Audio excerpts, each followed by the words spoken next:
If you're a person who drags home old hot rod project cars, you're probably familiar with metal brake and fuel lines that look like this. Rotten, crusty, rusty, nasty, and just flat out needing to be replaced. Well, I've done this quite a few times myself, and I want to talk about the tools the average home garage hobbyist uses to make metal brake and fuel lines. I'm going to show you some of the things that I've learned to make it easier, and if you stick around to the end, I'm going to give you a secret weapon that's going to make your life a whole lot easier in making these new metal lines. Stick around. What's up, everybody? I'm Jeremy. Welcome back to Catfish Motorsports. Today we're going to talk about making new metal brake and fuel lines. This is commonplace on old cars. Now, a lot of you guys probably just replace your fuel lines with rubber fuel hose, and while it's not the best practice, it's fine. Brake lines, you can't get away with that. You're going to have to make new metal lines if your brake lines are bad. Luckily, this is not that hard, not that expensive, and you can do it with free tools that you can go rent from O'Reilly's, AutoZone, etc. Now that said, there are differences in the tools available. I've used most of them, so we're going to talk about which ones are easier, which ones are harder, and then at the end, I'm going to give you a secret weapon that's going to make it easier no matter which type of tool you're using. This is one of those situations where if you have a nicer tool, the job is going to be easier. Eastwood makes probably the best kind of hobbyist level brake and fuel line tool. They're about $200. I don't have one. It's on my Christmas list. I do hope to get one, but I don't have one yet. Most of you guys probably don't have one of those either. So for right now, we're going to talk about the cheaper tools that are available either through rental or that you can buy on Amazon and not have to spend, upwards of $200. The first kit I want to talk about is this one right here. This is a double flaring tool set made by OEM. It's part number 27015. In a lot of cases, this is the exact same part that you're going to get if you go and rent the tool from O'Reilly. So here's what this guy looks like in the box. I'm gonna tell you right away, I do not like this thing. Now that said, while I do not like it, I'm gonna tell you about a different type of tool that I like better later. You can get the job done with this, and this is the most commonly available type of double flare tool. Now, it's important to state double flare tool there because it is illegal to use single flares on brake lines. Single flares, like a 37-degree flare, would be used for like AN lines, which I know you can use those with like a -3 or -4 AN, but if you're using it for metal lines, you cannot use a single 37-degree flare. You need to use a 45-degree double flare. So how this deal works is you clamp your line in here. It's got a little vise that fits around this, and then it comes with little adapters like this that you use to make your double flare. Now, the reason I don't like these is that they tend to just be made kind of cheaply, in my opinion. I mean, I don't know how well you're gonna be able to see this, but if you look at that guy right there, that is actually bent from me having to put so much torque on this thing to get it to actually make the flare. They don't go down evenly. You can get the job done, but it's just not my favorite tool in the world. Now, other tools you need to do this job real quick, you need a line cutter of some sort. You don't need to spend a lot of money. I like this one. This is a Harbor Freight tool, probably $6 or $7. It's small, so it's easy to get into tight spaces if you're doing this inside of the car. This is another common style. In my experience, this is straight trash. It's just build quality is terrible. The only thing that's decent about it is this little deburr tool that you can use.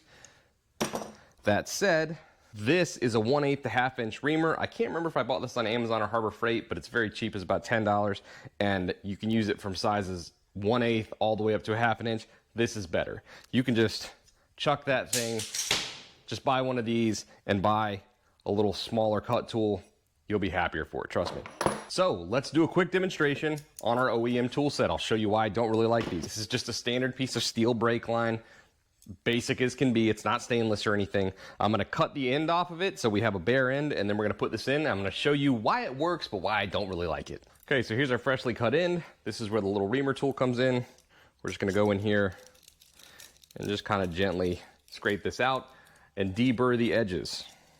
That's all we're doing, because if you have any burrs in there, when you do make your new flare, it's going to be more likely to split. So this is eliminating that possibility. Okay, so first of all, you're going to note that I'm wearing gloves. That is purposeful because I'm going to go over and put this in the vise, and I've done this before, and this thing, I don't know, well, you can see that, but it gets little marks on it. The vise has actually chewed this up to the point where this has stabbed the heck out of me and cut me pretty good before. So we're going to try to avoid that. All right, so the directions state to put your line in the corresponding hole. Makes sense. It wants you to have enough sticking out that matches the thickness of the adapter, which is kind of wonky. It's also kind of wonky to get this straight. It's probably not going to show up, but it's very hard to get this to go down dead straight, and that's going to manifest itself later most likely. So this is going to be what it looks like when you're all set up there. And we're going to go over to the vise and we can hold this more sturdy when we actually crank it down. But that's pretty even. So we're starting this as well as we can. And again, another reason I just don't like this tool, holding multiple pieces in a row, trying not to drop any of them as you're tightening it down.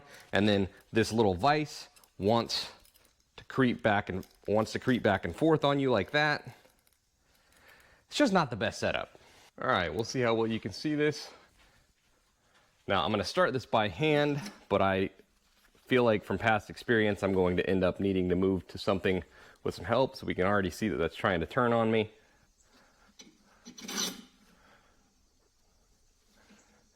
And already that is going down crooked. There just really isn't much you can do to solve it. All you can kind of do is keep going. Yeah, we're already at a point where I'm gonna need help. So I'm just gonna throw on a socket and an extension on here to give me some more mechanical advantage for this.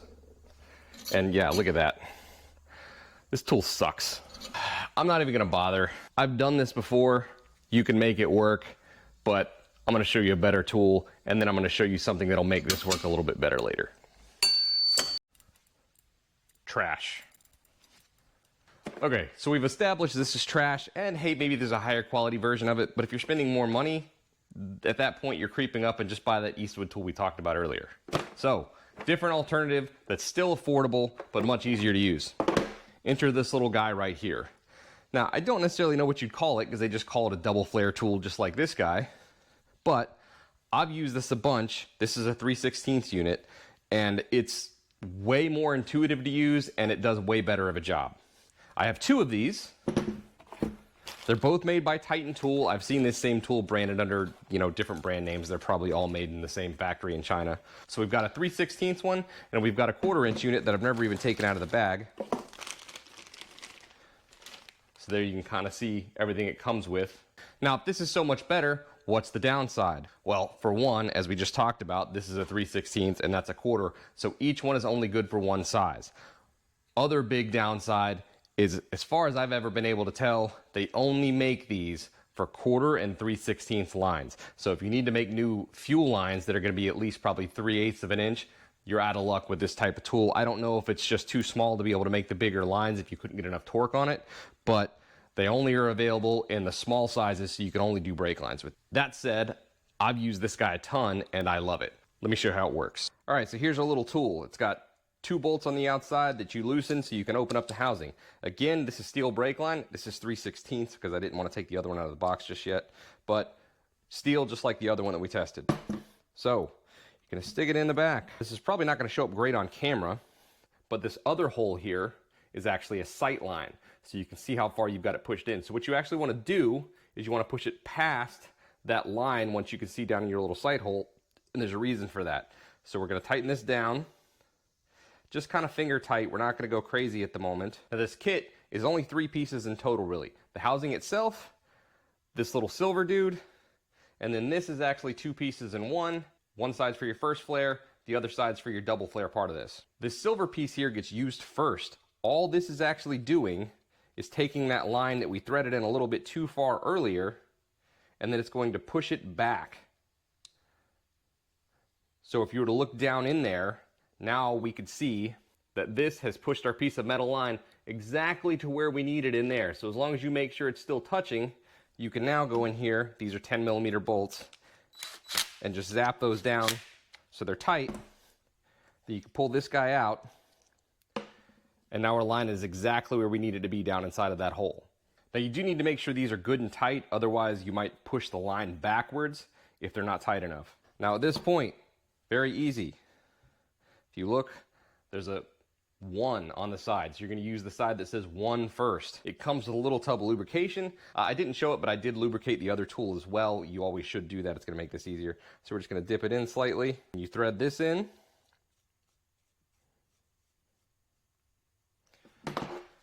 Now we've got an 11/16 deep well socket.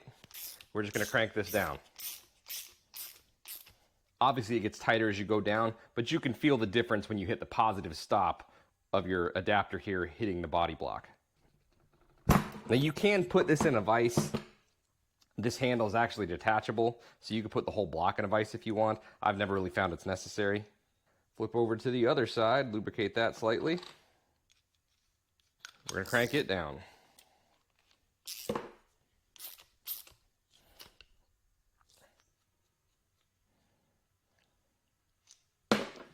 Now in theory, we loosen our 10 mils back up, and we should have a nice double flare. There you go. That was way easier than another tool. It keeps it much straighter for you, and that's a perfectly good flare. I'll put a link to these in the description, but again, this is just a way better experience, way easier tool to use. You don't have to think about it overly hard. You don't have to try to keep it straight because it does it all for you. This is just a better tool. Big downside, you can't use it for anything bigger than 1/4 inch. Okay, I've showed you 2 common types of affordable tools that the garage hobbyist can get either through renting them or buying them. I promised I was going to give you a secret weapon to make this even easier, especially if you're using that first type of tool, and especially the bigger of a line you get, the harder it's going to be. So what's the secret weapon? This is nickel copper or NiCop brake line.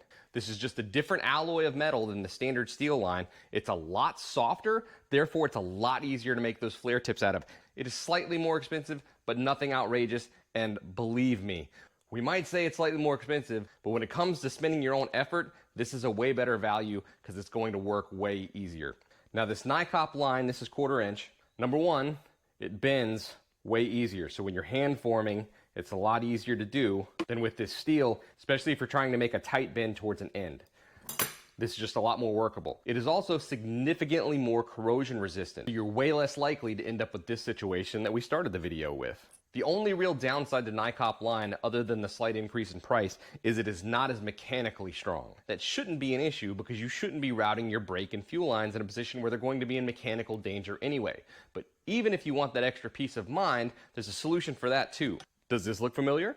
This is the same spring protection that goes over metal lines that you see from the factory. So if you were to order brand new factory lines or get into your car that still has this original line, chances are if you look at your lines that run all the way from the front to the back of the car, they've got this around them. This is to give you that extra peace of mind for mechanical protection. You run over something, it jumps up and hits it.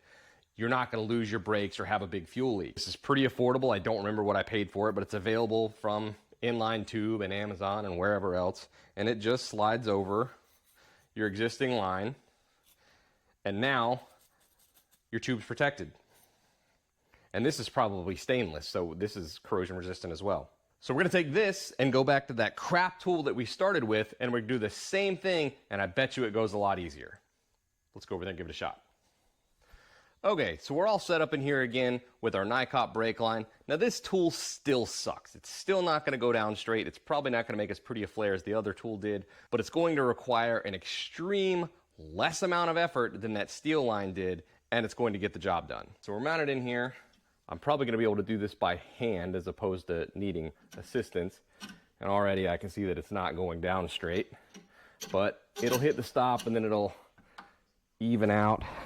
So what I'm kind of watching for is I can see that it's hit the block up here. There's still a gap down here, but as I tighten, it's going to match and it'll hit all the way around. Okay, so now I can see that I'm touching all the way around. My little flare adapter's flat. So we're going to loosen this. So this is the double flare part of the equation. We're going to remove our adapter. That is not the prettiest hole in the world to start with, but it's going to work. So now you just use the tapered end of this and tighten it up. And again, that other tool is a lot more intuitive to use because it has positive stops.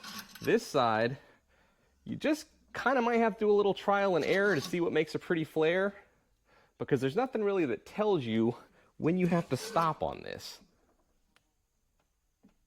So that feels kind of good. And again, I was able to use just my hands with this the whole time. I didn't have to reach for any extra mechanical advantage.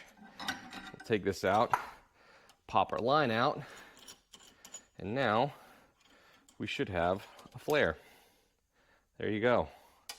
It is not quite as pretty as the other one was, even with the steel line and that other tool. But we've got a real flare now.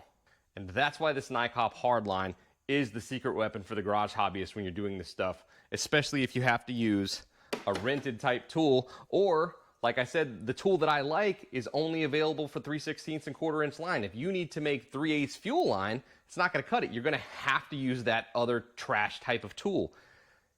Get 3/8 NICOP line, and all of a sudden a job that would have been impossible now will at least work, and you're going to be able to get the job done. And you're not gonna hurt your hands or need an extra breaker bar to get it done like you would with the steel line. Spend just a little bit more money and make your life a lot easier. That's gonna do it for this episode, guys. Thanks for watching. I really hope I save you some time and effort in the future. This NICOP line will make your life easier. And if you're just doing brakes, I really recommend giving this type of tool a try because it's way easier to use than that rental type of tool. Please like and subscribe. We'll see you next time.